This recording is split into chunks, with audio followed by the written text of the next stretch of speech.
Okay, so the question is, organic necessary in order to avoid weight gain and to keep a healthy lifestyle, or simply avoiding packaged and canned foods with preservatives will help with normal weight management and provide overall health.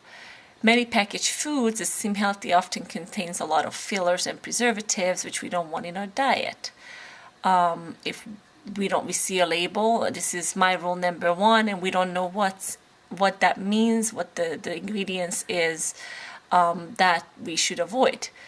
Number one rule for preservative is obviously to lengthen the life of the food, to keep them on the shelf for a long time.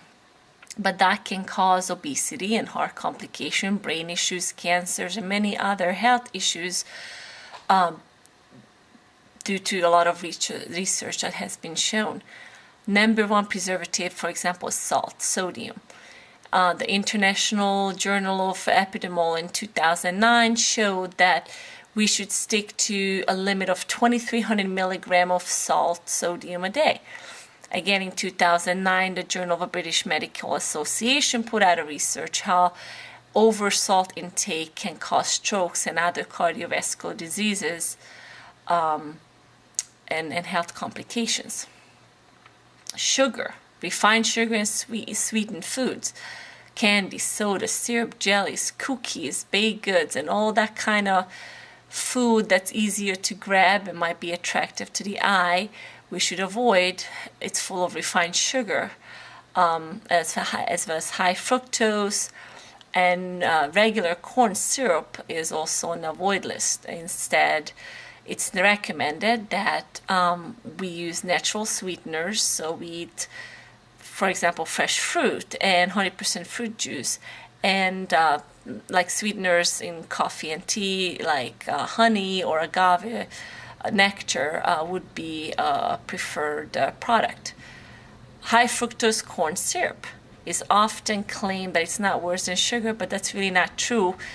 The American Journal of Clinical Nutrition has shown a study that it can cause liver damage.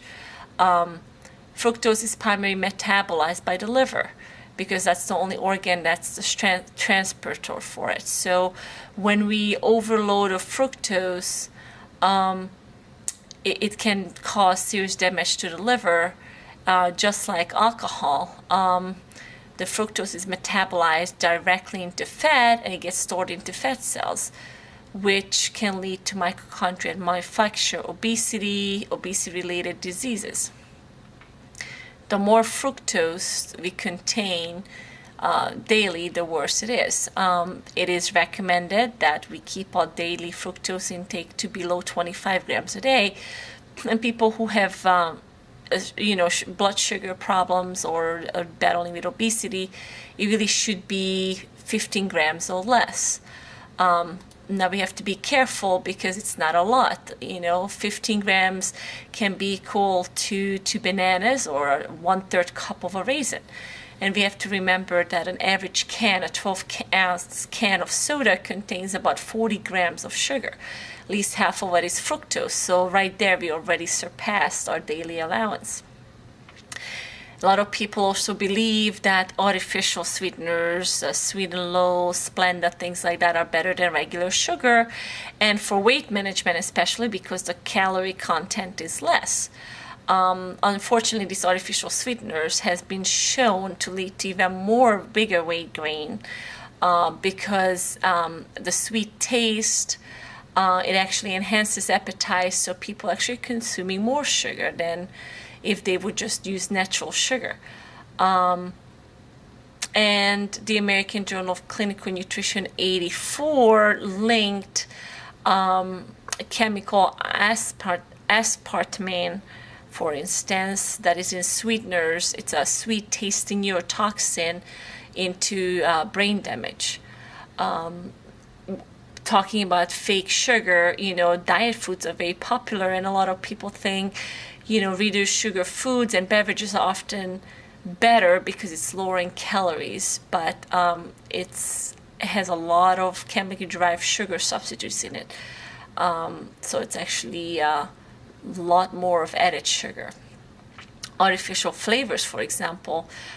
It could look good and taste good, but when we see things like artificial flavors, we don't really know what it is. It could contain one unnatural addictive, or it could do hundreds of additives.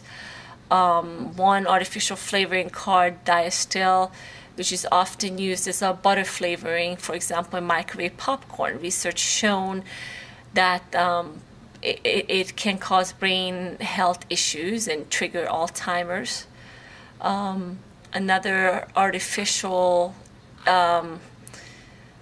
preservatives and things is coloring, food coloring. In America, there's over 50 million pounds of artificial food dyes into American foods. It has been shown put in per year. A lot of other countries, like the European Union, now putting warning label starting 2010, and then the British government in 2009 started banning artificial colors and flavoring in foods. Fast foods and frozen foods. Going to fast food restaurant and buying things from the freezer in order for it to stay for a long time, obviously is loaded with preservatives. And the problem with fast food is that it includes all of the things that I just talked about. So it's preservatives, the salt, the sugar, the food coloring, the artificial flavoring. So that's definitely something to stay away from. One of the most, I think, common known preservative is monosodium glutamate, MSG. It's a flavor enhancer. It's very popular in Chinese takeout foods. It can be found also in frozen dinners and salad dressing, chips, and meat. MSG is an exotoxin, which means it overexcites the cells to the point that it causes damage. And research has shown brain dysfunction in a variety of degrees, like Alzheimer's disease, Parkinson's disease. When I think about foods that come out of a can and in the packaging, they stored in room temperature. Well, how can that be possible? It's because it's full of the preservatives to keep it longer on the shelves, but then temperature storage also can have bacterial cultures in them, which can cause health issues. Fruit juices boxes that we give our kids can have a little tiny hole in those boxes to let air in there, and we won't even see any leakage or see the little hole, and that little puncture permits the sugar to ferment and turn into a form of alcohol. College juice goes bad, and we not only have to think about, when they're storing it, but when we pick these fruits and vegetables, it's usually before it's ripe and ready to eat. So right off the bat, anything that's in a can probably has 80% less nutrition value than fresh fruits and vegetables. My recommendation is, let's think about when we pick up a can of food. So it's stored in room temperature, which natural fruits and vegetables wouldn't last long. So right off, we know that something's wrong with that. It's full of chemicals. Then the food that goes into the can is not even ripe and nutritious and ready to really to be eaten. And then we have the can itself, which has a plastic coating that is poisonous, BPA, bisphenol. It's a plastic material made from crude oil. Humans not supposed to eat aluminum if it's not sealed well, can leak and cause, again, a lot of issues, brain damage. Very simple way of living. Do we need to go and buy everything organic? No, we don't. But it could be just as simple as going into a grocery store and avoid the middle aisles, anything that's on shelves in boxes and cans, and just shop smartly on the side where we have all our produce and the meat and the dairy, and possibly go to the grocery store more often and buy it fresh versus going to the big places like Costco and Sam's Club, buying it in bulk to save a few bucks.